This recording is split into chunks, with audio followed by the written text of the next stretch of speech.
Assalamualaikum warahmatullahi wabarakatuh. Waalaikumsalam warahmatullahi wabarakatuh. Sebelum diseminasi budaya positif kita lanjutkan, alangkah baiknya kalau kita awali dengan pembacaan Al-Fatihah bersama-sama. Mudah-mudahan apa yang kita laksanakan hari ini mendapat ridha Allah dan menambah pengetahuan untuk memperbaiki pembelajaran kita ke depan. Ala hadhihi wa ala kulli min salihah wa ala ma nawa bihi salafun salih. Ila hadratin nabiyina Muhammad sallallahu alaihi wasallam. Al-Fatihah. Alhamdulillah minasyaitonir rajim. Bismillahirrahmanirrahim. Alhamdulillahirabbil alamin. Ar-Rahmanir-Rahim. Maliki yaumiddin. Iyyaka na'budu wa iyyaka nasta'in. Ihdinas siratal mustaqim. Siratal ladzina an'amta 'alaihim ghairil maghdubi 'alaihim waladdallin. Terima kasih Bapak Ibu. Pada kesempatan kali ini saya mengemban amanah untuk menyampaikan budaya positif di lingkungan sekolah, yaitu diseminasi atau penyebaran budaya positif di lingkungan sekolah kita. Sebelum lebih lanjut kita mendiskusikan materi ini yang kalau di guru penggerak itu ada di modul 1.4, maka kita itu harus tahu apa yang akan kita diskusikan.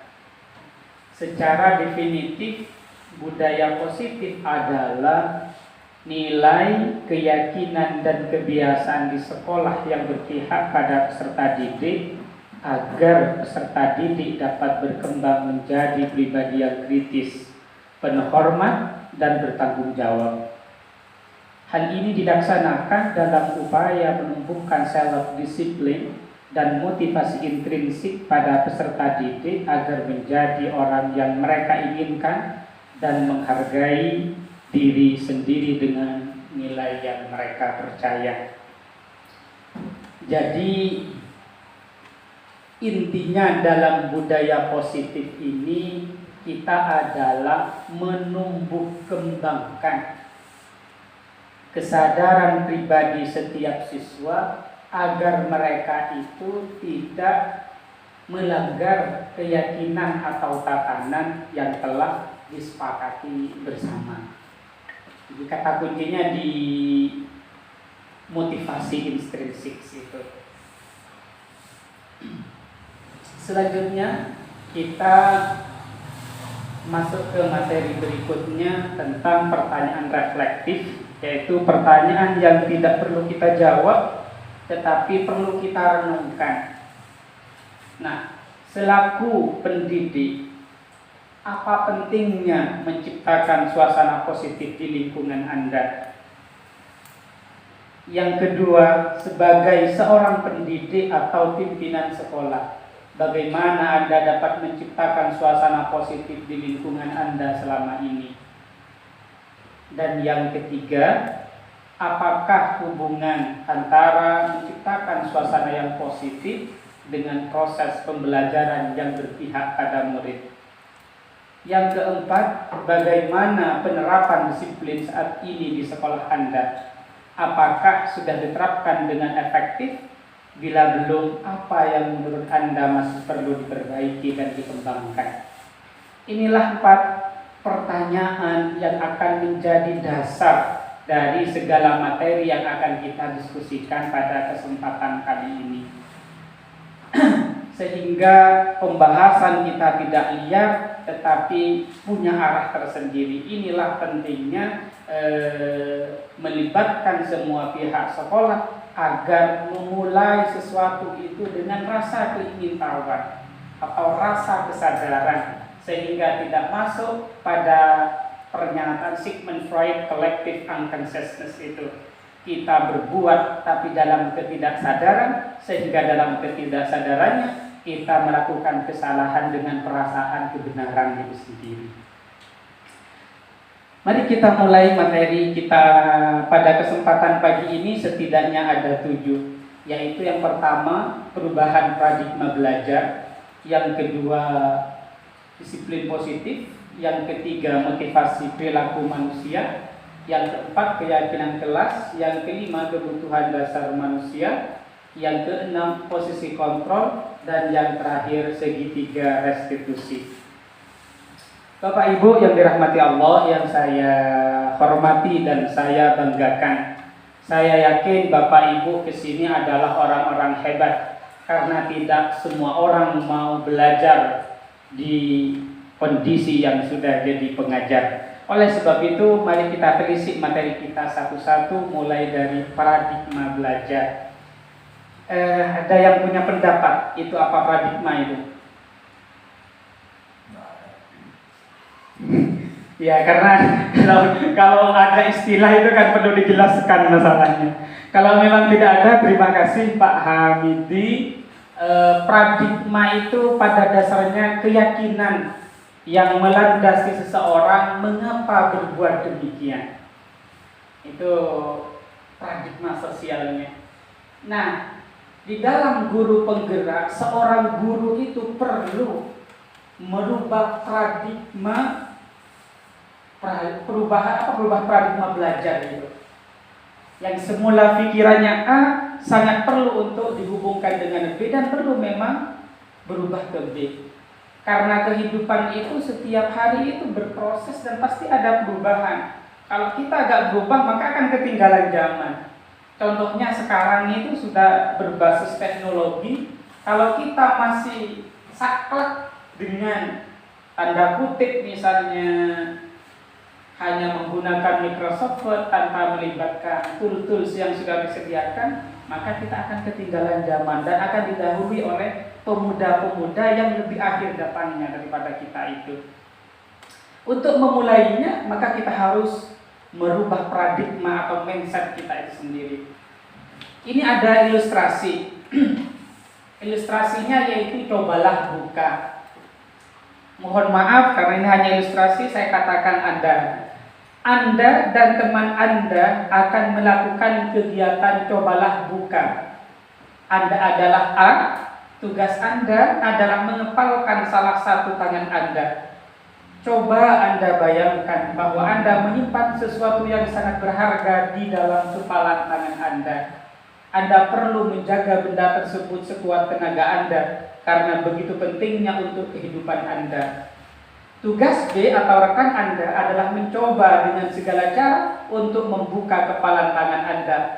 Teman Anda si B boleh membujuk, menghardik, mengintimidasi, memarahi, menggoda, menggelitik, bahkan menawari Anda uang agar Anda bersedia membuka kepalan tangan Anda. Kemungkinan jawaban kita terhadap pertanyaan ini sangat bervariasi. Pertanyaannya sederhana saja. Akankah Anda membuka tangan Anda atau tidak membuka tangan Anda? Itu pertanyaan pertama itu. Dari pertanyaan pertama dan kedua, itu pasti bervariasi antara yang bersedia membuka dan yang tetap bertahan menutup kepala tangannya. Pertanyaan ketiga, siapakah yang sesungguhnya memegang kontrol yang menutup kepala tangan atau yang berusaha dengan segala cara untuk membuka kepala tangan rekannya? Jawabannya tentu kita sendiri yang memegang kontrol atas kepala tangan kita. Apakah kita membuka atau menutup kepala tangan kita? Itu bergantung pada diri kita masing-masing sesuai dengan kebutuhan dasar kita saat itu. Ilustrasi ini ada kaitannya dengan teori kontrol yang disebut dengan choice theory oleh William Glasser, yang menyatakan bahwasanya ada miskonsepsi yang terjadi kepada guru, di antaranya ilusi guru mengontrol murid. Dalam hal ini kita tidak dapat memaksa murid untuk berbuat sesuatu jikalau murid tersebut memilih untuk tidak melakukannya, walaupun tampaknya guru sedang mengontrol perilaku murid. Artinya begini, kalau dihubungkan dengan si A yang mengepal tangan itu adalah murid dan si B adalah guru, pada dasarnya guru itu tidak punya wewenang dan kemampuan untuk membuka kepalan tangan si murid itu kalau muridnya itu tidak menghendaki untuk membukanya. Tetapi kenyataannya masih banyak guru yang merasa bahwasanya kepalan tangan murid itu bisa dibuka dengan kontrolnya si guru. Itu adalah miskonsepsi yang pertama. Nah, nanti insya Allah akan sistematis sehingga disinggung sedikit-sedikit.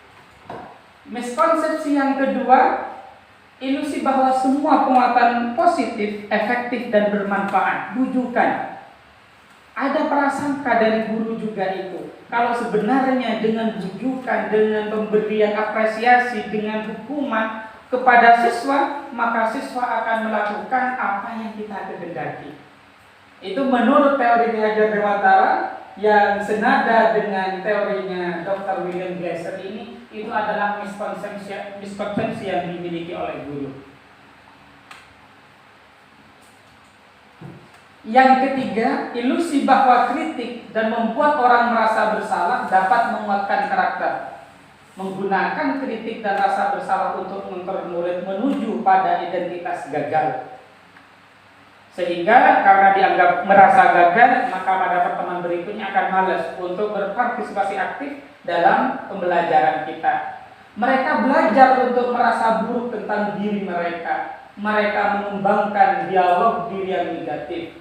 Kadangkala sulit bagi guru untuk mengidentifikasi bahwa mereka sedang melakukan perilaku ini, karena seringkali guru cukup menggunakan suara halus untuk menyampaikan pesan negatif. Selanjutnya, yang keempat, ilusi bahwa orang dewasa memiliki hak untuk memaksa. Ini pun juga merupakan sebuah ketidaktepatan untuk kita lakukan kepada murid-murid kita. Jika demikian, buat apa guru mendidik atau mengajar? Menasehati gak bisa, memaksa gak bisa, menyuruh gak bisa, menghukum gak bisa, memberi apresiasi gak bisa. Kalau begitu ngapain guru itu ngajar? Maka Ki Hajar itu menjelaskan bahwa tujuan pendidikan itu adalah menuntun segala kodrat yang ada pada anak-anak agar mereka dapat mencapai keselamatan dan kebahagiaan yang setinggi-tingginya, baik sebagai manusia maupun sebagai anggota masyarakat.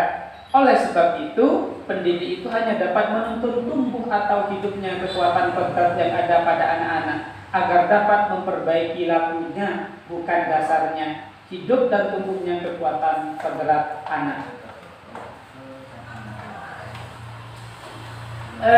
Saya perjelas dulu untuk ini. Ki Hajar Dewantara itu menjawab untuk apa kita mengajar itu pada dasarnya. Mengajar itu pada dasarnya hanya membersamai anak agar mencapai kekuatan maksimal yang memang Allah berikan kepada si anak itu. Jadi mengajar bukan membuat pintar, apalagi membuat berhasil. Dalam hal ini Ki Hajar Dewantara mengatakan seorang guru itu laksana petani. Petani yang baik hanya bisa menyuburkan tanah, hanya bisa memberi pupuk tanaman, hanya bisa membuat menyingkirkan hama-hama tanaman. Tetapi sehebat apapun seorang petani tidak bisa membuat benih jagung menjadi benihnya mangga. Begitulah guru. Sehebat apapun guru hanya dapat menuntun tumbuh kembang kodratnya si anak, bukan berubah kodrat anak itu sendiri. Oleh sebab itu, pasti di kelas manapun murid-murid itu akan berbeda pemahamannya, walaupun perlakuan kita itu sama kepada mereka. Ini yang perlu kita rubah dalam pandangan kita. Yang semula kita mungkin merasa kita bisa bikin pandai murid-murid kita, itu merupakan sebuah miskonsepsi yang ada di kejadian kita itu. Lanjutan jawaban sudah tadi. Terus kalau kita harus berubah, apanya yang harus berubah? Apa kita jadi Superman atau jadi tukang ojek dan sebagainya?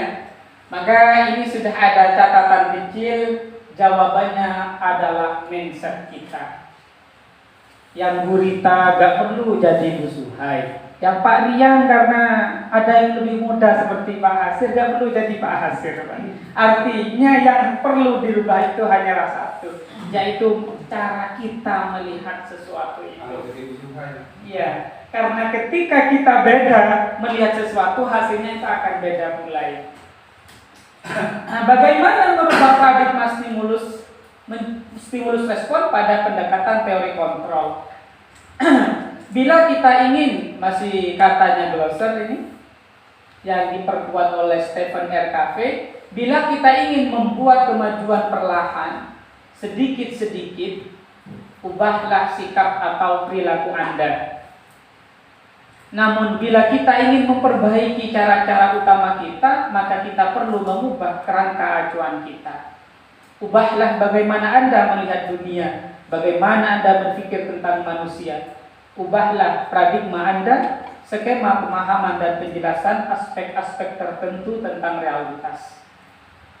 Intinya untuk merubah keadaan, maka pertama kali kita harus merubah diri kita sendiri. Kalau orang tasawuf itu mengatakan ibda binafsik gitu ya. Maka ada cerita zaman dulu itu ada seseorang yang ketika usia 20-an itu sudah lulus S1, memiliki cita-cita untuk mengubah dunia. Tetapi setelah usianya 30 katanya gak mampu mengubah dunia itu. Setelah usianya mencapai 30 itu, maka dirubahlah keinginannya untuk merubah nasional atau negaranya itu. Tetapi di usia 30 mereka juga, dia itu maksud saya belum mampu untuk merubah negaranya itu. Di usia 40 dia mulai memperkecil keinginannya, yaitu merubah keluarga yang dia bina. Tetapi dalam ruang lingkup kecil keluarga saja, orang yang punya cita-cita itu belum bisa merubahnya. Dan di usia 50, maka memutuskan orang itu untuk merubah dirinya sendiri. Ketika dia mampu merubah dirinya sendiri, ternyata keluarga, tetangga, dan bahkan orang-orang yang mengenal dia di negerinya malah mengikuti dia. Jadi intinya perubahan yang paling berdasar adalah perubahan dari diri kita itu. Sehingga ini insya Allah linier, walaupun yang mengatakan itu Stephen ini linier dengan ajaran kita itu ku anfusakum wa ahlikum nar. Jadi peliharalah kita sendiri dulu dari sesuatu yang mencelakakan kita.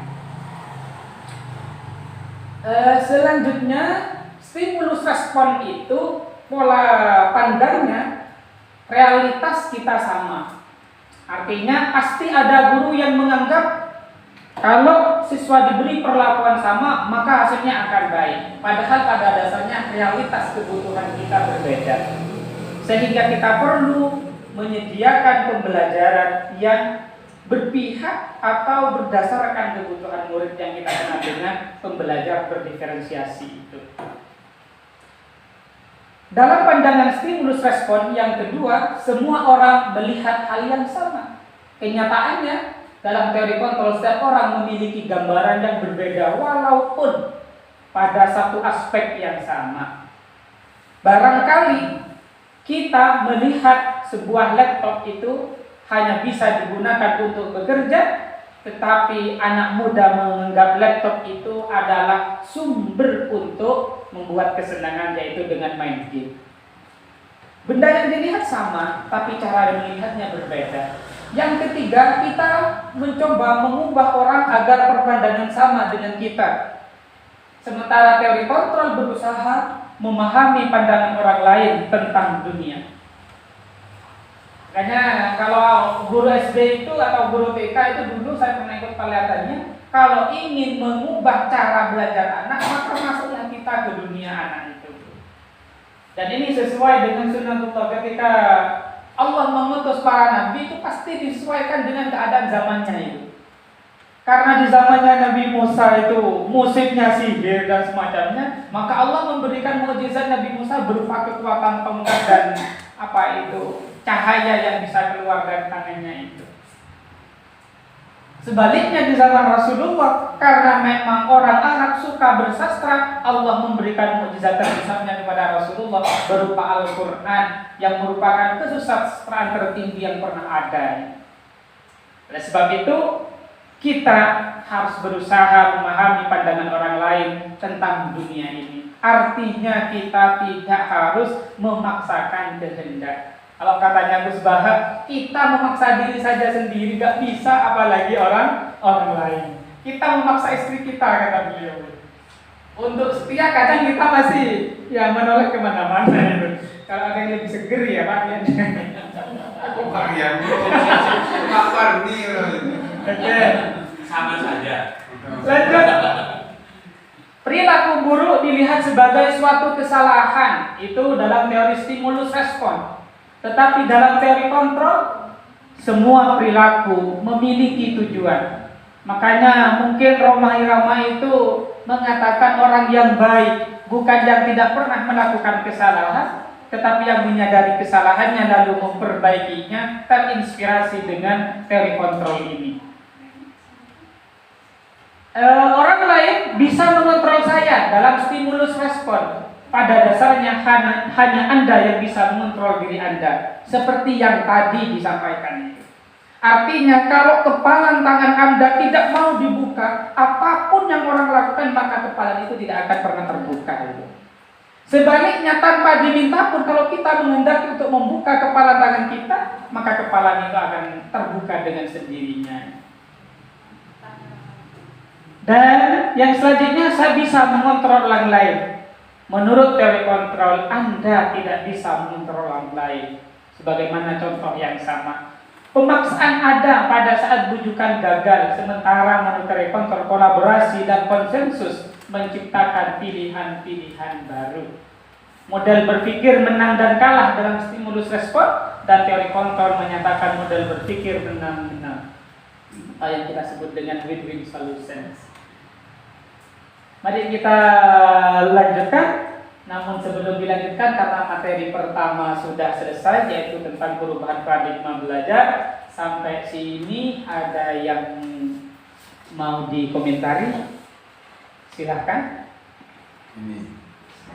Pak Ahmidi dia ya, silakan. Terima kasih. Assalamualaikum warahmatullahi wabarakatuh. Waalaikumsalam warahmatullahi wabarakatuh. Menarik sekali apa yang disampaikan oleh Bapak Camat tentang teori kontrol. Cuma sebagai pengendali dari teori kontrol, kita kan harusnya punya paradigma tersendiri. Nah, paradigma itu untuk mengkontrol apa teori kontrol itu kan kita sendiri yang tahu. Kan salahnya begitu. Jadi bukan stimulus respon lagi. Sehingga menimbulkan suatu watak atau karakter siswa misalnya. Ini mengalami suatu peradaban nanti ke hal yang secara kondisional pada zamannya atau eranya zaman sekarang. Seperti itu saja singkatnya. Terima kasih. Assalamualaikum warahmatullahi wabarakatuh. Terima kasih Pak Hamidi. Komentarnya Pak Hamidi sebenarnya memperkuat tentang teori kontrol itu. Yang mudah-mudahan bisa kita hayati. Selanjutnya silakan Pak Rahim. Assalamualaikum warahmatullahi wabarakatuh. Ini lumayan agak banyak catatan saya Pak Jamal. Mulai dari awal tadi minta tolong ya Pak Jamal. Dari pembuatan dari tentang lingkungan positif itu Pak Jamal ya. Saya tertarik dengan apa yang disampaikan tadi dan penyampaiannya juga menarik sehingga menimbulkan keresahan pada diri saya Pak Jamal ya.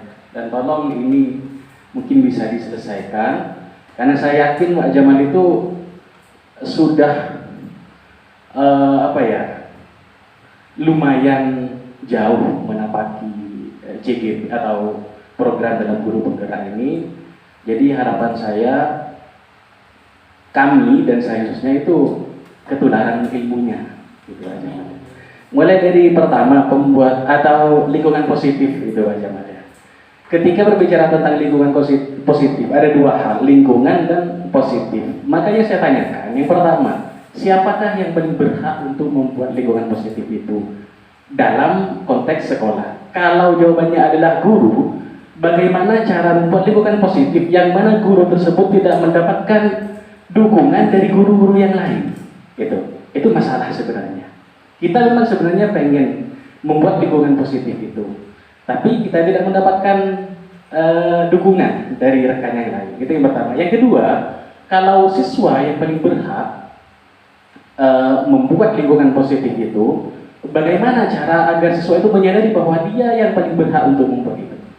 Karena tak semua siswa itu sadar ya untuk membuat lingkungan positif, dan sekarang saja walaupun lingkungan positif perlu diadakan di sekolah, itu kan istilahnya yang apa namanya istilah tentang lingkungan positif itu baru dimunculkan kembali pada saat ini pada program guru penggerak, walaupun apa namanya bukan teorinya ya, walaupun reaksi atau di lapangan itu memang sudah dari dulu seharusnya. Itu yang kedua. Selanjutnya pertanyaan tentang miskonsepsi itu tadi. Ya, miskonsepsi yang Anda contohkan adalah tentang kepala tangan itu Pak Jamal. Bahwa sungguhnya kalau tadi si B itu dikatakan diposisikan sebagai seorang guru, dia tidak berhak atau tidak memiliki kemampuan untuk merubah kepala tangan itu untuk dibuka seperti itu. Nah, kalau analoginya adalah si B itu adalah seorang guru, bagaimana ketika seorang guru mendapati siswa yang tidak sesuai dengan harapan? Apakah memang dia tidak harus berusaha? Kalau afiliasinya ke teori yang tadi itu, seakan-akan guru ini tak bisa melakukan apa-apa, gitu Pak Jamal. Ya. Sedangkan guru itu memang tugasnya kan untuk memanusiakan manusia, mentransfer pengetahuan, transfer nilai. Kalau dia memang tidak punya kontrol sedikit pun kepada siswa, terus apa gunanya dia berada di depan? Apa gunanya mereka digaji gitu? Karena memang tidak ada kontrol sama sekali. Itu poin yang kedua. Poin yang ketiga tentang pendapatnya Ki Hajar Dewantara tentang yang dicontohkan sampean tadi itu adalah seorang petani, tugasnya hanya merawat tanaman itu, yang mana mereka tidak akan pernah mampu merubah bibit apa tadi kacang misalkan contohnya ke mangga gitu loh. Menurut sampean pribadi Pak Jamal ya, ini kan basicnya memang dari pondok pesantren, jadi saya tak khawatir itu ya. Memang manusia itu dilahirkan secara fitrah, gitu. Dan hadisnya kullu mauludin yuladu fitrah. Bahkan anak orang kafir pun itu fitrah, dan memang dihukumi suci sebelum dia itu dibimbing oleh orang tuanya untuk mengikuti agama tertentu. Lah misalkan seperti ini, di dalam ayat Al-Quran itu sebenarnya seakan-akan kontradiktif dengan pertanyaan kullu mauludin yuladu fitrah itu. Dengan hadis itu, apa itu? Fa'alhamaha fujuraha wa taqwaha. Diilhamkan pada manusia itu fujur, kejahatan kata saya itu sederhananya, dan takwa. Dan fujur itu disebutkan pertama kali lebih dulu daripada takwa. Lah, saya meyakini, bukan meyakini ya, saya khawatir bahwasanya kalau tugas kita seorang guru hanya melanjutkan kodrat seorang murid, khawatir itu apa ya, tidak lurus kodratnya. Kenapa? Karena tadi di ilhamnya itu fujur, bukan hanya takwa. Andaikan hanya takwa, maka bolehlah kita hanya merawat tanaman tadi. Lah, misalkan tanaman itu sekarang tidak tumbuh sebagaimana mestinya, itu apa yang kita lakukan? Gitu.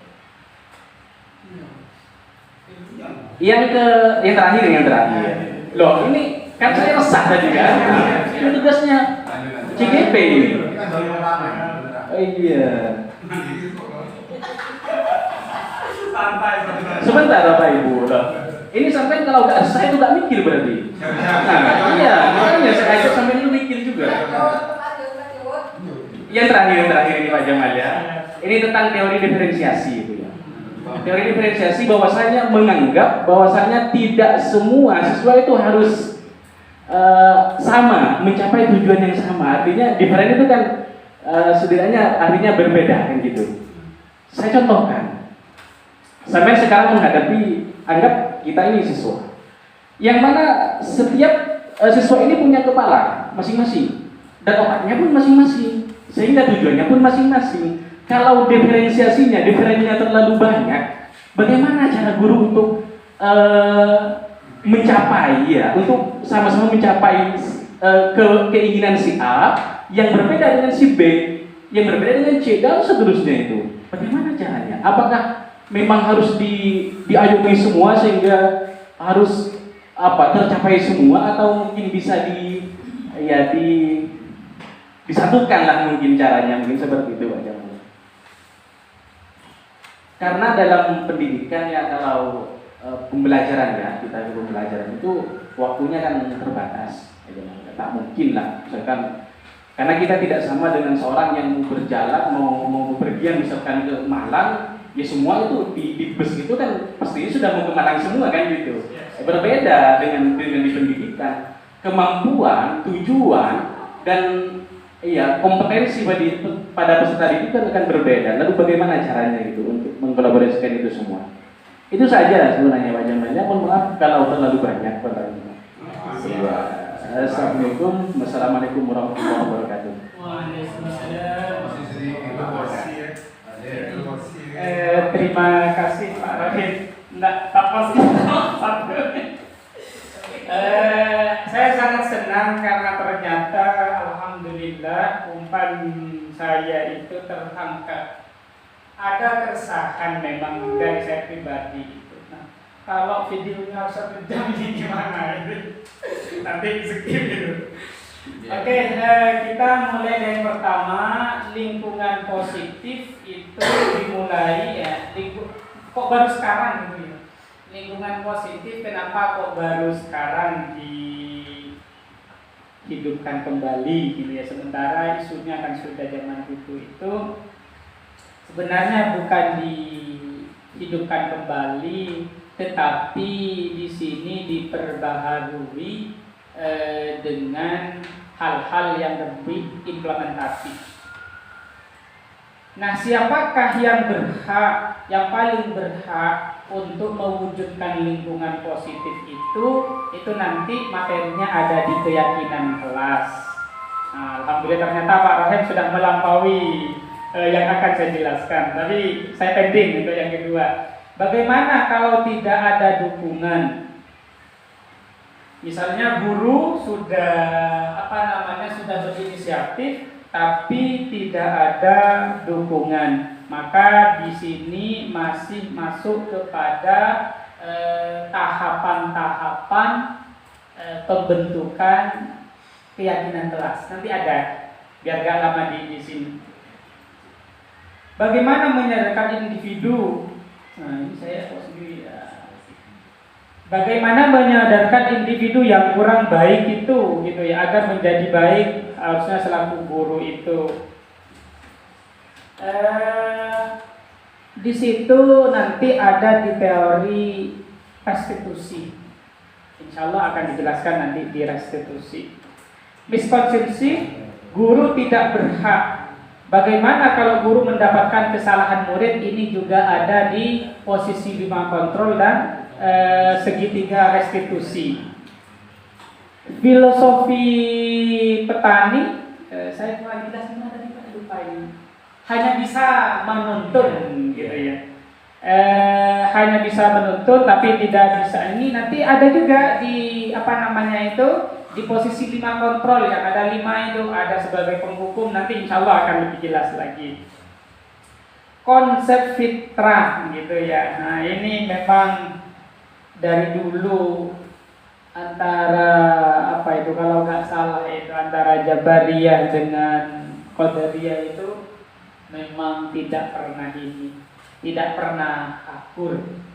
Tapi ada ayat yang sangat menarik itu ketika Rasulullah disuruh berkata itu kepada orang yang minta tolong ke Rasulullah, itu di Quran itu diceritakan itu.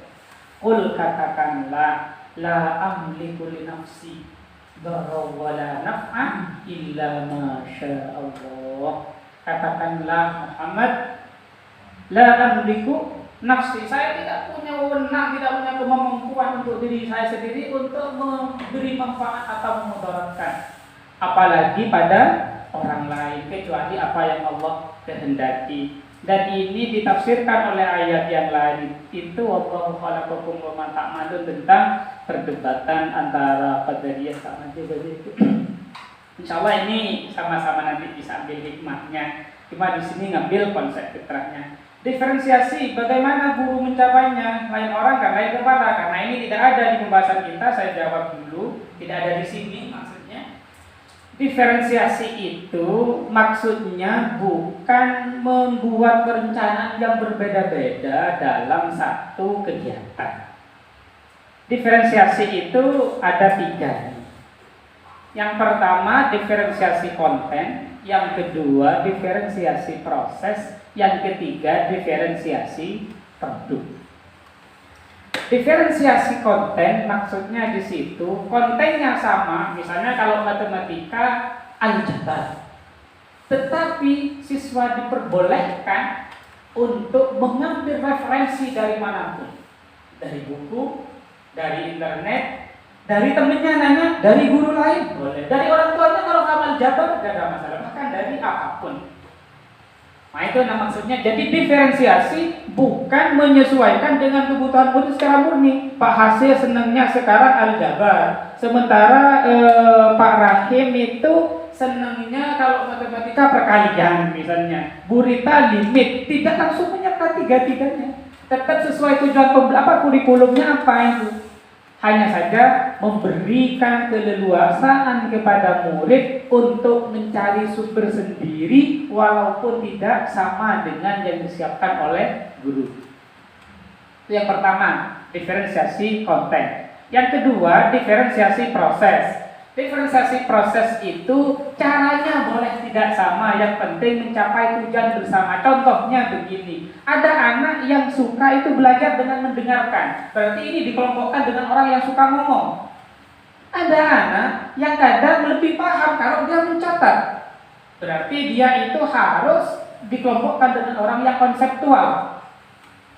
Ada anak yang suka, yang paham kalau pembelajaran itu visual gitu, maka diberikan dikelompokkan dengan anak-anak yang suka nonton, sehingga keinginannya itu bisa tercapai, pelajarannya juga dipahami insya Allah dengan kelompok itu. Jadi diferensiasi sekali lagi bukan membuat pembelajaran yang banyak dalam satu kali waktu. Dan yang terakhir diferensiasi produk. Apa maksudnya diferensiasi produk itu? Hasil, misalnya kita menyuruh seperti ini, buatlah penjelasan tentang aljabar. Jadi anak yang suka nulis gak apa-apa berupa tulisan, tidak harus dipresentasikan. Anak yang suka ngomong gak usah nulis, cukup mempresentasikan ke gurunya.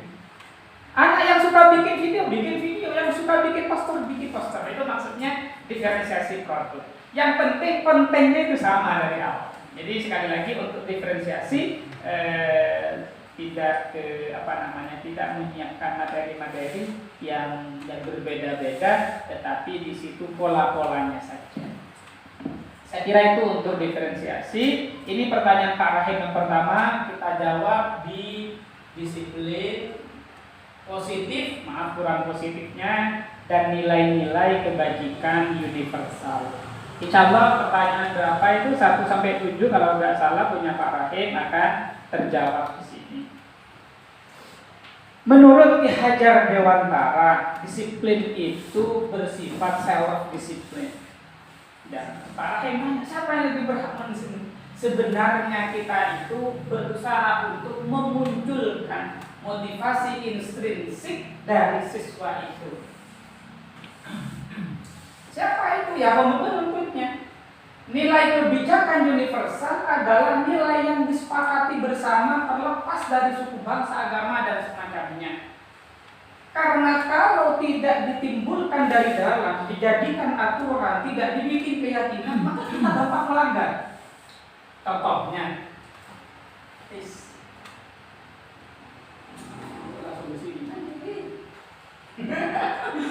sebentar, oke. Contohnya pakai helm.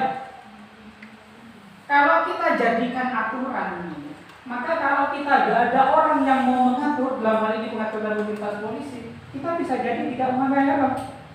Tetapi kalau kita buat keyakinan yang tertimbul dari dalam dirinya bahwasanya adanya helm itu adalah untuk keselamatan, untuk menangkal panas, insya Allah tanpa dipaksa pun mereka akan pakai helm. Nah, itulah yang disebut dengan self discipline. Nilai kebijakan adalah kebajikan adalah kebajikan yang tidak terikat dengan suku bangsa tertentu maupun agama-agama tertentu. Nah, nilai kebajikan itu banyak. Setidaknya ada profil belajar Pancasila, ada IBO, ada 9 pilar karakter, ada petunjuk seumur hidup dan seterusnya. Yang dari profil pelajar Pancasila ini ada 6. Nah, langsung aja, tidak perlu dibacakan. Yang dari IBO ini yang selanjutnya 9 pilar karakter. Ini yang harus dimunculkan dari dalam diri masing-masing siswa oleh guru. Sehingga caranya nanti bukan dibuat aturan, tetapi dibuatlah keyakinan, dijadikan keyakinan gitu. Dan caranya nanti ada insya Allah. Oke, itu tentang disiplin positif dan nilai kebajikan. Sebelum masuk ke materi ketiga, kita ice breaking dulu. Yang galak dihukum. Ya, terima kasih Pak Yako atas kehadirannya karena memang masih ngajar di tempat lain, walaupun sibuk alhamdulillah. Jadi long life learningnya benar-benar nih. Baik, kita ice breaking dulu sebelum masuk ke materi ketiga. Mudah-mudahan tidak ada miskonsepsi lagi. Perintahnya sederhana, korupsi. Siap ya? Silakan dijawab. Jika 3 tambah 5 sama dengan 7, maka 10 tambah 9 sama dengan 18. Berarti masih pintar. Karena masih pintar itu, masih apa namanya, kita lanjut. Jangan itu Bapak Ibu sekalian. Tukang korupsi semua. Alhamdulillah.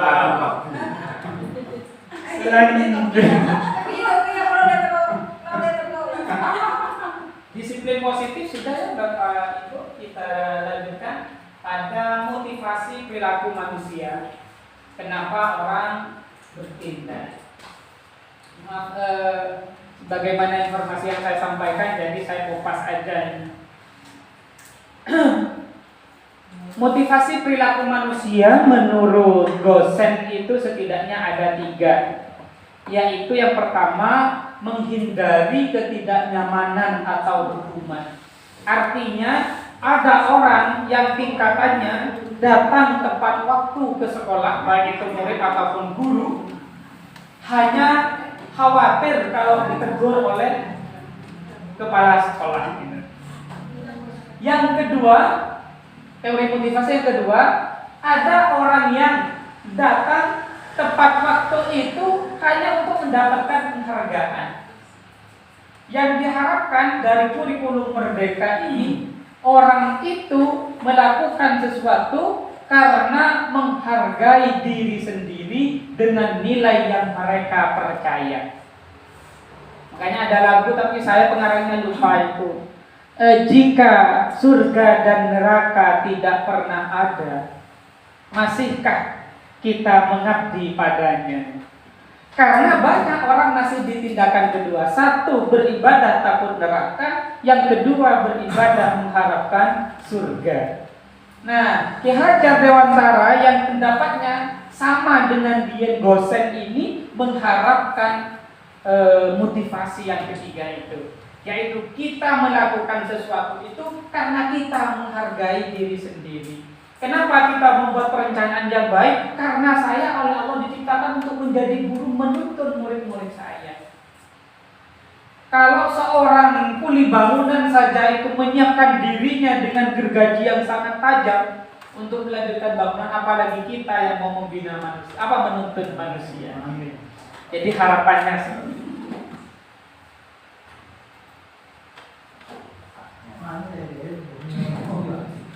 Nah, dalam teori motivasi di situ ada hukuman, ada konsekuensi, ada restitusi.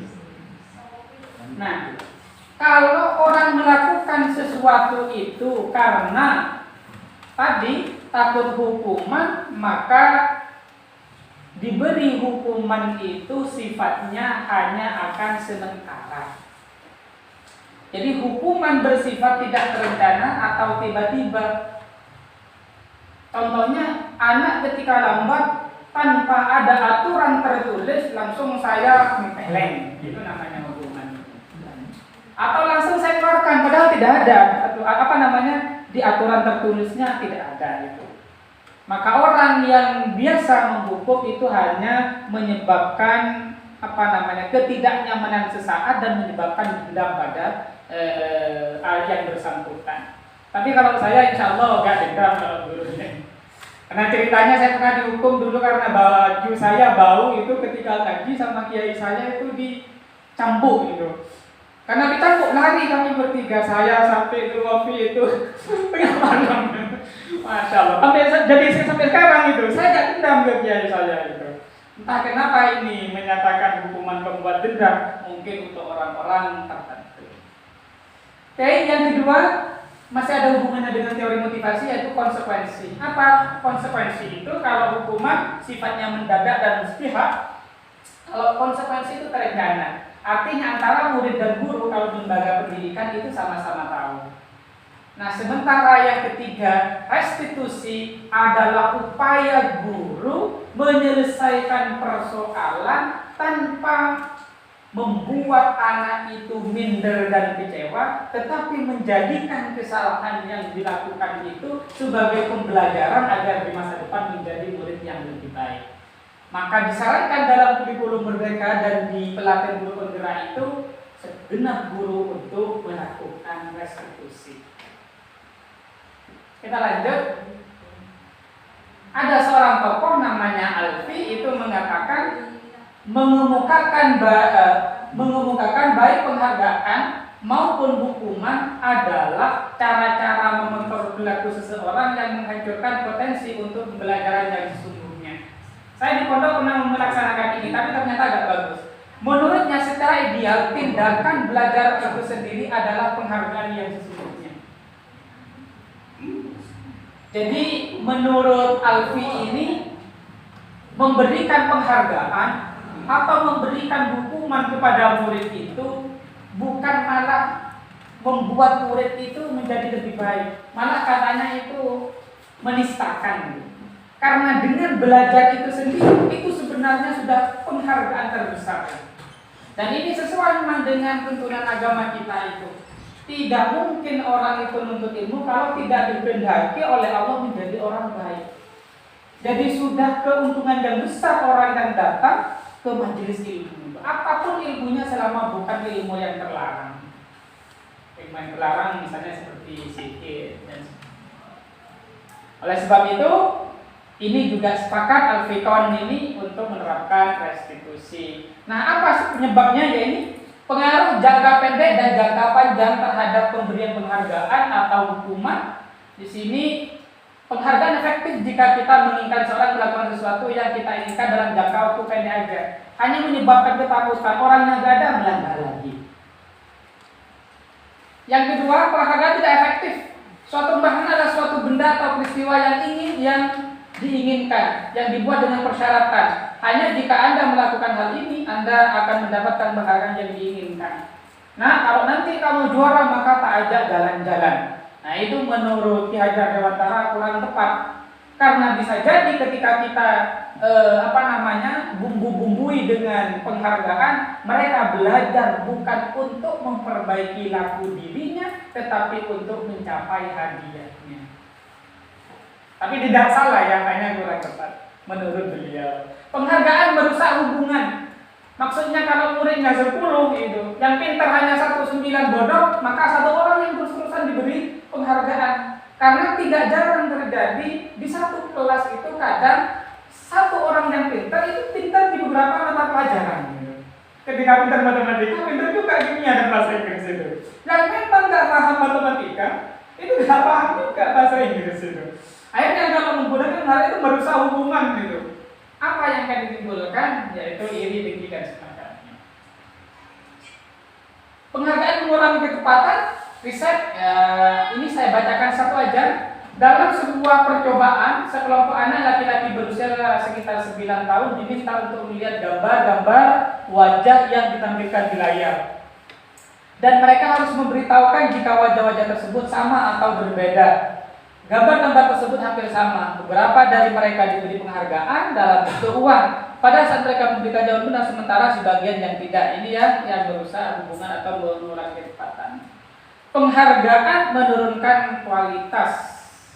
Kenapa kok bisa penghargaan menurunkan kualitas?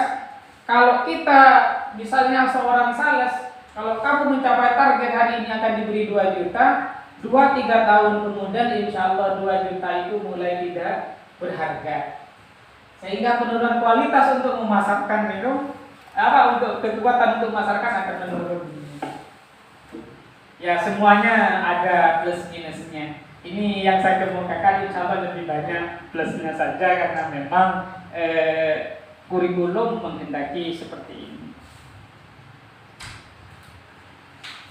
Kita lanjutkan penghargaan mematikan kreativitas, hampir sama. Kita lanjut penghargaan itu pada dasarnya menghukum. Karena kalau tidak dihargai, tidak mau melaksanakan sesuatu. Motivasi yang paling penting adalah motivasi yang bersumber dari dalam diri. Makanya ini kalau orang ahli hikmah itu mengatakan gitu, yang paling penting adalah mengenal diri sendiri. Man arafa nafsah faqad arafa rabbah. Kalau tahu dirinya, tahu Tuhannya. Apa yang akan diketahui itu kalau sudah tahu dirinya, tahu kalau dirinya bodoh itu. Man arafa nafsah faqad arafa rabbah. Apa yang kita ketahui, kita itu jahil benar. Yang maha alim itu hanya Allah Subhanahu wa ta'ala. Jadi ini yang perlu dikembangkan sehingga anak didik kita tidak sombong kalau motivasi dari dalam dirinya itu dikembangkan. Nah, ini tentang pertanyaan Pak Rohim yang tadi, siapa yang lebih berhak dan bagaimana yang menerapkannya. Kita sudah masuk pada keyakinan kelas. Apa sih keyakinan kelas itu? Keyakinan kelas adalah nilai kebajikan universal yang disepakati baik secara tersirat maupun tersurat, lepas dari latar belakang suku, negara, bahasa maupun agama. Contohnya sopan. Entah itu orang Islam, orang Kristen, sopan itu tetap sesuatu kebajikan universal. Pemurah, baik itu orang Kristen maupun orang Islam, baik orang desa maupun orang kota, itu orang pintar maupun orang bodoh, itu menganggap pemurah itu adalah sebuah kebaikan. Jadi keyakinan kelas yang akan dibuat itu harus berdasarkan kebajikan universal yang tidak bisa dibantah oleh anak. Kita lanjut, bagaimana tahap menciptakan program kebajikan itu?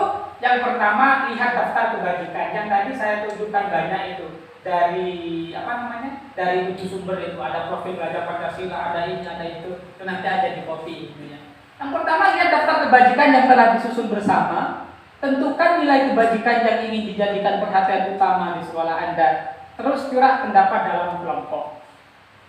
Jadi yang pertama itu adalah wasyawiru fil amr. Guru dan murid kalau di kelas itu harus bermusyawarah dalam menciptakan keyakinan kelas itu. Jangan guru saja dengan kepalanya kemudian dipampang. Sehingga murid tidak pernah tahu kalau itu adalah sebuah aturan. Kalau di lembaga kami itu di Wahid Hasim 2 itu yang jurusan IPA, peraturan itu dikenalkan dulu, diberikan ke orang tuanya dalam bentuk file, kemudian minta kesepakatannya. Sehingga ketika ada anak melanggar, tidak mematuhi keyakinan itu, tinggal melaksanakan konsekuensi yang sudah kita tetapkan di sana. Yang kedua, sempurnakan beberapa daftar nilai kebajikan yang utama. Yang ketiga, buatlah poster atau muat di media sosial keyakinan sekolah yang telah dibuat. Ya, kalau di kelas berarti ya kita tinggal tempel di sini aja. Kalau di sekolah berarti di ruang guru dan di kelas. Karena keyakinan itu kalau dalam konteks pendidikan ada keyakinan kelas itu antara guru dan murid, ada keyakinan sekolah itu antar semua warga sekolah. Apa yang mau dijadikan keyakinan itu nilai-nilai yang sudah ditunjukkan tadi itu. Pembentukan keyakinan sekolah atau kelas. Keyakinan kelas bersifat lebih abstrak, yang kelas berupa pernyataan-pernyataan universal. Tidak boleh harus beragama Islam. Itu namanya bukan keyakinan kelas, itu masuk peraturan. Tapi nilai-nilai Islam itu apa? Rahmatan lil alamin, misalnya saling mengasihi, saling menghargai, sopan santun dan sebagainya. Pernyataan yang kelas senantiasa dibuat dalam bentuk positif. Jangan tidur di kelas, sebaiknya belajar di kelas. Itu lebih baik itu. Karena kalau jangan itu cenderung dibantah secara psikologi begitu ya. Contohnya, ini pembelajaran, bukan Tuhan salah ya, ini pembelajaran saja. La taqrabuha syajarah. Jangan dekati pohon ini, kata Allah itu. Karena penasaran, Adam melalui bisikan si iblis dan tipuan si iblis akhirnya fazallahu ma'in, tergelincir keduanya itu dengan mencicipi buah syajarah. Keyakinan keras sebaiknya sesuatu yang dapat diterapkan di lingkungan tersebut. Iya, jangan muluk-muluk maksudnya. Dari beberapa keyakinan yang ditunjukkan ya jangan muluk-muluk, bisa mulai dari mana? Oh, anak sekarang misalnya di nasib kelas IPS tidak saling menghargai, maka saling menghargai menjadi keyakinan kelas utama yang harus dikontrol bersama. Semua warga kelas hendaknya ikut berkontribusi dalam pembuatan keyakinan kelas lewat kegiatan curah pendapat atau yang saya sebut tadi musyawarah, dan yang terakhir bersedia meninjau kembali keyakinan kelas dari waktu ke waktu. Itu pembentukan keyakinan kelas, tahapannya sudah tadi. Selanjutnya prosedur pembentukan keyakinan sekolah atau kelas, mempersilahkan warga menyampaikan pendapatnya, mencatat apa yang disampaikan seluruh warga sekolah, menyusun keyakinan kelas sesuai prosedur pembentukan, mengganti kalimat sudah tadi, tinjau kembali jika disetujui. Nah, murid dan guru kalau di kelas sama-sama membubuhkan tanda tangan. Di mana kalau mau tulis di poster, nah itu harus ada tanda tangan bahwasanya Ustaz Rahim setuju, Pak Hamidi setuju, sehingga nanti ketika ada masalah tinggal ditanya menggunakan institusi, apakah saudara X itu ingat keyakinan yang telah kita tetapkan bersama? Iya. Berarti kalau gitu apa tindakan masa depannya? Carikan biar anak sendiri yang mencari solusi. Kita tidak menuapinya terus-menerus, tapi dalam upaya menumbuhkan motivasi instinktif yang ada. Insya Allah yang butuh filenya nanti kita berikan biar bisa di-print. Selanjutnya kita masuk pada teori kebutuhan dasar manusia. Mengapa orang bertindak itu karena berdasarkan kebutuhan.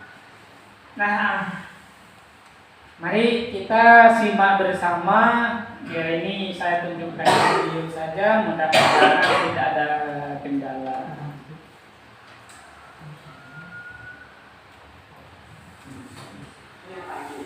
Ia dapat memperbaiki kondisi tanah, memelihara tanaman padi. Baik, mari kita simak bersama. Ini saya tunjukkan videonya. Salam dan bahagia. Guru hebat.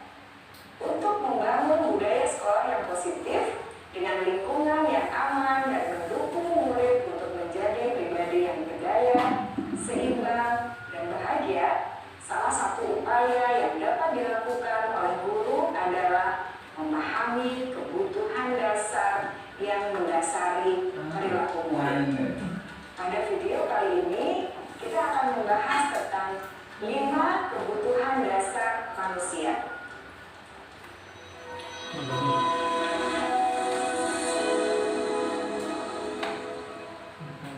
Ki Hajar Dewantara dalam salah satu kutipannya menyatakan, kita ambil contoh perbandingannya dengan hidup tumbuh-tumbuhan. Seorang petani dalam hakikatnya sama kewajibannya dengan seorang pendidik yang menanam padi misalnya. Hanya dapat menuntun tumbuhnya padi. Ia dapat memperbaiki kondisi tanah, memelihara tanaman padi, memberi pupuk dan air, membasmi ulat-ulat atau jamur-jamur yang mengganggu hidup tanaman padi, dan lain sebagainya. Ketika guru memahami kebutuhan apa yang mendasari perilaku murid, dan guru berusaha menuntun dan mendukung murid dalam memenuhi kebutuhannya secara positif, pada hakikatnya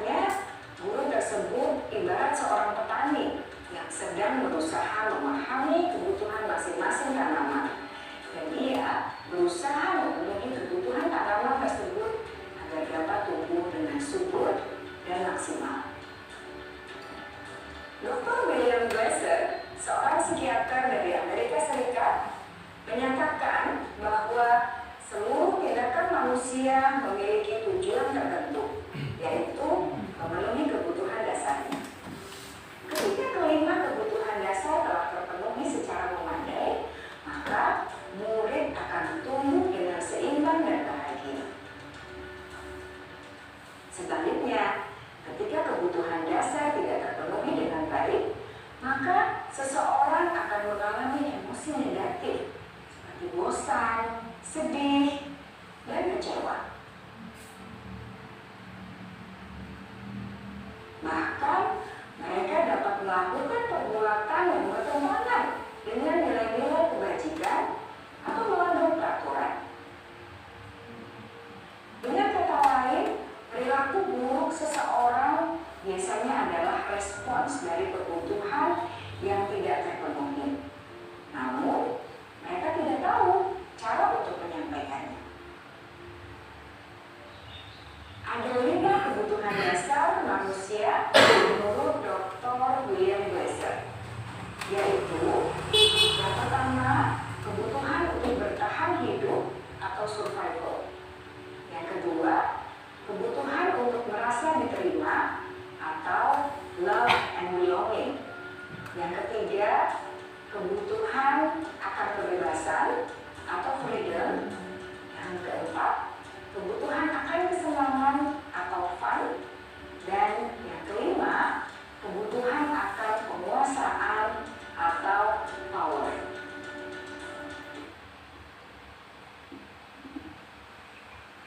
Begitu video singkatnya Bapak Ibu. Pada dasarnya setiap manusia itu memiliki kesamaan untuk memenuhi kebutuhannya.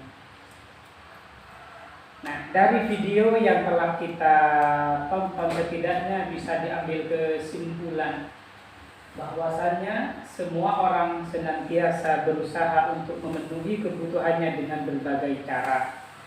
Bila mereka tidak bisa mendapatkan kebutuhan dengan cara yang positif, mereka bisa melanggar peraturan atau hal-hal yang tidak sesuai dengan nilai kebajikan. Sebagai guru, kita dapat melibatkan dalam kegiatan yang memberi peluang murid tersebut membuat pencapaian yang berarti. Glasser itu berpendapat bahwa kapasitas untuk merubah ada di dalam diri kita. Jika kita dapat mengidentifikasi kebutuhan apa yang mendorong perilaku kita. Artinya kalau kita tahu penyebabnya kenapa anak demikian, maka insya Allah kita akan punya kemampuan untuk menuntun anak ke arah yang baik itu. Maka perubahan perilaku positif dapat dimulai dengan mencari solusi untuk memenuhi kebutuhan tertentu dengan cara yang positif pula. Kita lanjut untuk mengontrol kebutuhan manusia itu apakah sudah dilakukan dengan cara yang benar atau dengan cara yang kurang benar. Di sini ada teori 5 posisi kontrol. Kita tonton sejenak.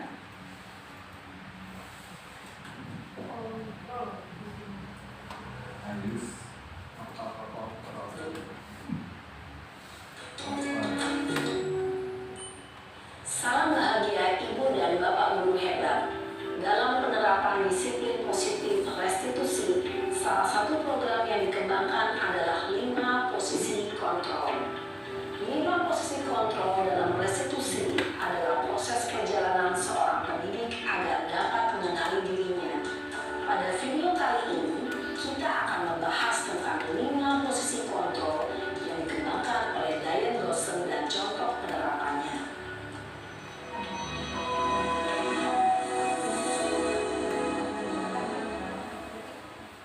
5 posisi kontrol itu adalah 1. Posisi penghukum. 2.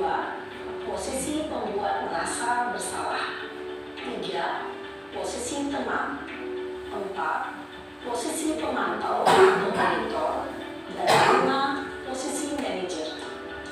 Untuk lebih memahami kelima posisi tersebut, kita saksikan kasus Nadia yang terlambat hadir 20 menit di sekolah dan melihat bagaimana kelima posisi kontrol dalam menghadapi masalah tersebut. Kita lihat contoh kasus dulu.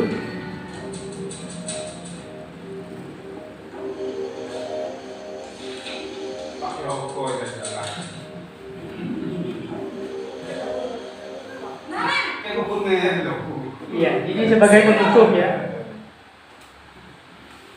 Selamat pagi Bu. Selalu terlambat. Kamu deh, pasti terlambat. Maaf Bu, saya Apa? Apa coba? Alasan kamu apa lagi? Kapan sih kamu tidak terlambat? Malas sekali ya kamu jadi anak. saya Dasar pemalas. Gak kapok-kapok sih kamu. Pornografi, Sudah pornografi. terlambat.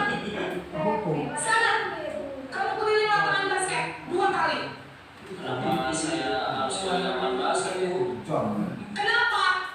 Kamu lawan ibu. Berani-beraninya jawab. Sudah terlambat, masih berani jawab pula. Sekarang, keliling lapangan basket 5 kali sekalian. Biar kapok. Cepat. Pergi sana ke lapangan basket. Itu ya, kalau posisi penghukum tindakannya tanpa perencanaan dari instruksi 2 ternyata berubah jadi 5. Padahal 2 saja itu tidak ada di kesepakatan peraturan. Oke, kasus 2 Posisi dan ini yang lebih halus.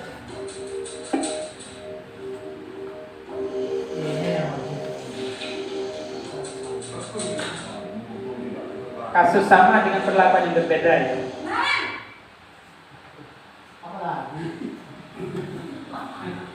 Selamat pagi Bu. Naren. Ini lebih lembut ya. Kenapa terlambat lagi, nak? Bahasa Indonesia. Ini Bu Susi ya. Kalau kamu terlambat lagi, nanti ibu yang ditegur bapak kepala sekolah, nak. Disangka ibu tidak bisa membina kamu. Duh, gimana ini? Maaf Bu. Kamu suka ya kalau ibu ditegur bapak kepala sekolah? Terus, sekarang ibu harus tulis apa ini di buku absen? Ini kamu sudah sering terlambat loh. Ibu harus apa coba? Maaf Bu. Maaf sekali.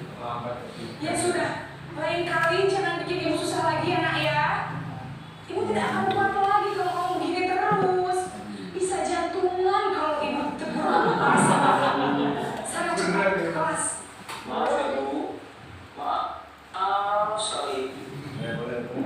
Ini yang apa? Yang posisi sebagai pembuat rasa bersalah gitu ya. Tidak memarahi, tapi membuat orang itu menjadi gelisah karena tindakan salahnya. Katakan, tidak akan. Ini posisi yang ketiga sebagai teman. Naren,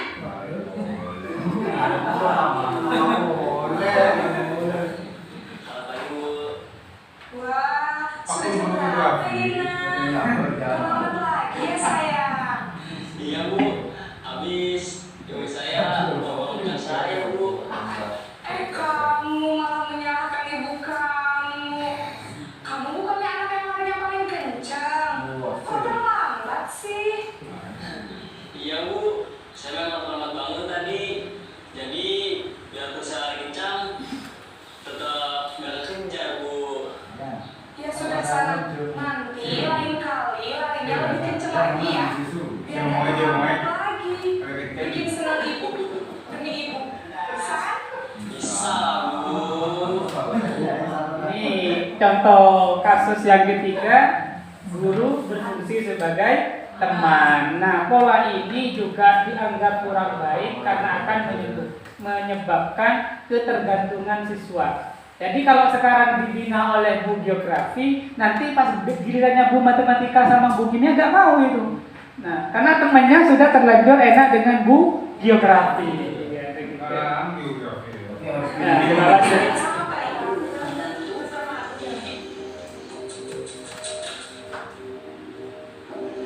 Kita simak yang sebagai pemantau.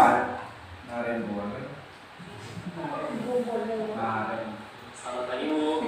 Nah, Ren, apa peraturan sekolah kita tentang jam berapa kita harus masuk sekolah, nak? Kita harus di sekolah jam 7, Bu. Iya, betul. Sekarang sudah jam 7.20. Naren sudah tahu konsekuensinya jika terlambat hadir. Paham, Bu. Saya harus tinggal kelas pas jam istirahat selama 20 menit. Iya, benar. Konsekuensinya demikian. Jadi nanti jam 9.30 pas istirahat, kamu harus tinggal di kelas, kerjakan tugas tambahan untuk ketertinggalan kamu, ya? Baik, Bu.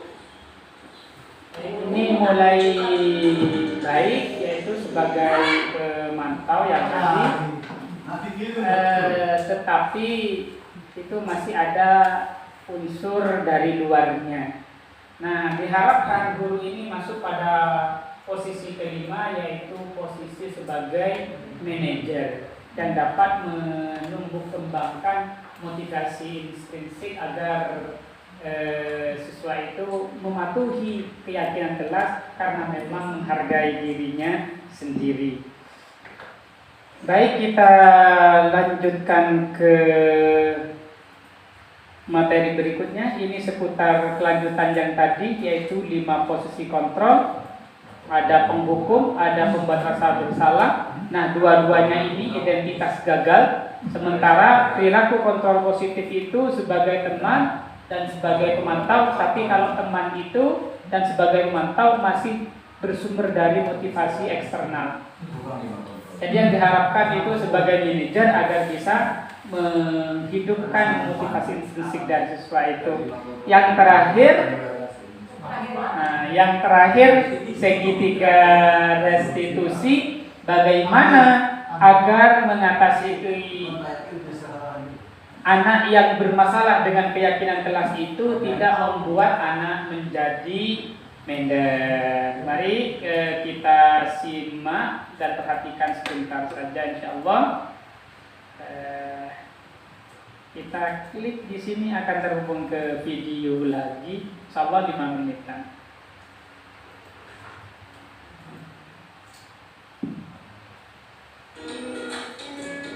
Membahas tentang salah satu program disiplin positif yang diterapkan di lingkungan sekolah yang dikenal dengan nama restitusi.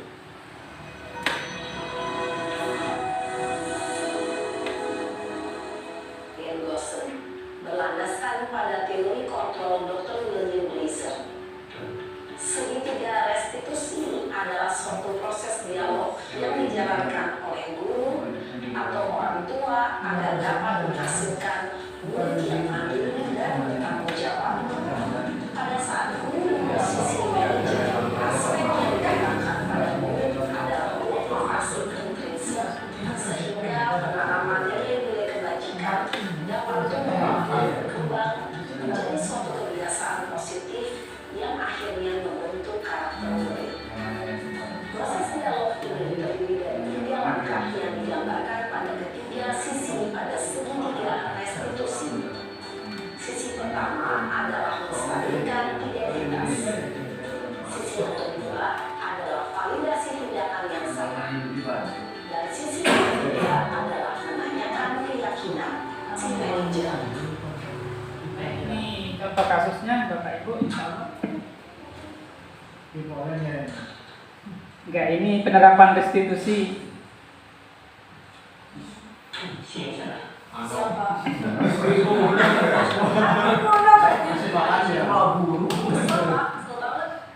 aku dikatain Pak Pina, Pak? Ya aku marah lah. Aku udah dikatain Eka di depan kelas. Kesel banget. Oh, begitu. Ya pasti kamu marah dan kesal. Bapak juga akan marah apabila ada yang menuduh Bapak seperti itu. Kemudian, pada saat itu, kamu melakukan apa? Ya saya langsung ngatain Eka, Pak. Kesel banget. Saya tetap dia di depan teman lain. Oh, begitu. Pasti kamu melakukan seperti itu karena suatu alasan tertentu, bukan? Iyalah, masa saya diam saja, Pak? Ya saya bela diri lah. Masa saya dituduh fitnah? Ya, wajarlah. Mempertahankan harga diri itu sesuatu yang penting.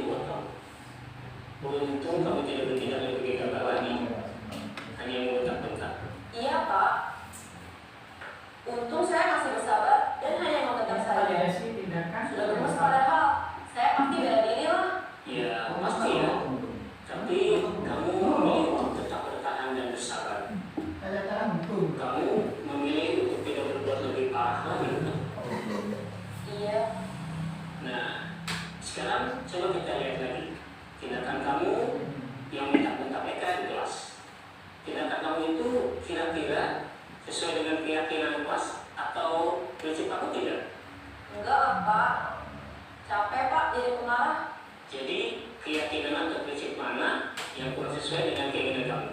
Ya, saya sebenarnya sangat menghargai orang lain. Mungkin saat itu saya menjadi emosi, jadi tidak menunjukkan sikap itu. Kamu meyakini tidak menghargai orang lain itu penting buat kamu? Yakinlah Pak. Iya, setuju. Kita harus saling menghargai. Namun, ada juga keyakinan yang kita sepakati yang perlu kita jalankan apabila kita sedang marah, bukan? Ya, saya bisa lebih proaktif, mulai dengan diri sendiri. Saya bisa jadi lebih bersabar, mengambil waktu jeda untuk berpikir mau apa selanjutnya. Kira-kira kamu bersedia memperbaiki masalah ini tidak? Bersedia Pak. Kalau kamu memperbaiki masalah ini, kamu akan menjadi orang seperti apa? Saya akan menjadi orang yang bertanggung jawab kali ya Pak. Dan senantiasa proaktif. Iya, menurut kamu, bagaimana rasanya menjadi orang seperti itu? Ya nyaman lah, bangga bisa bersabar dan menahan diri. Baiklah kalau begitu. Yuk kita pikirkan bagaimana memperbaiki masalah ini. Enak apa? Ya, begitulah contoh penerapan segitiga restitusi. Jadi kalau ada anak kita yang bersalah, maka hal yang paling perlu kita lakukan itu adalah bukan langsung menyalahkan, tetapi memvalidasi tindakan yang mereka lakukan itu. Selanjutnya kita hubungkan dengan keyakinan yang telah kita buat bersama, dan kemudian kita bersama-sama mencarikan solusi, tetapi diusahakan solusi itu tumbuh atau keluar dari anak yang kita bina itu. Itulah akhir materi kita pada kesempatan hari ini.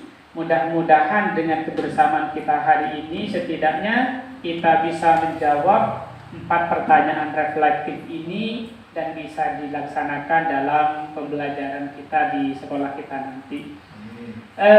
Demikian Bapak Ibu untuk materi kali ini. Terima kasih atas kebersamaan yang sangat baik ini. Saya mohon maaf jika ada hal-hal yang kurang berkenan di hati Bapak Ibu sekalian. Untuk musyawarah lebih lanjut, insya Allah nanti kita bisa di lain kesempatan. Mari kita tutup pertemuan kita dengan pembacaan Alhamdulillah bersama-sama. Terima kasih. Assalamualaikum warahmatullahi wabarakatuh.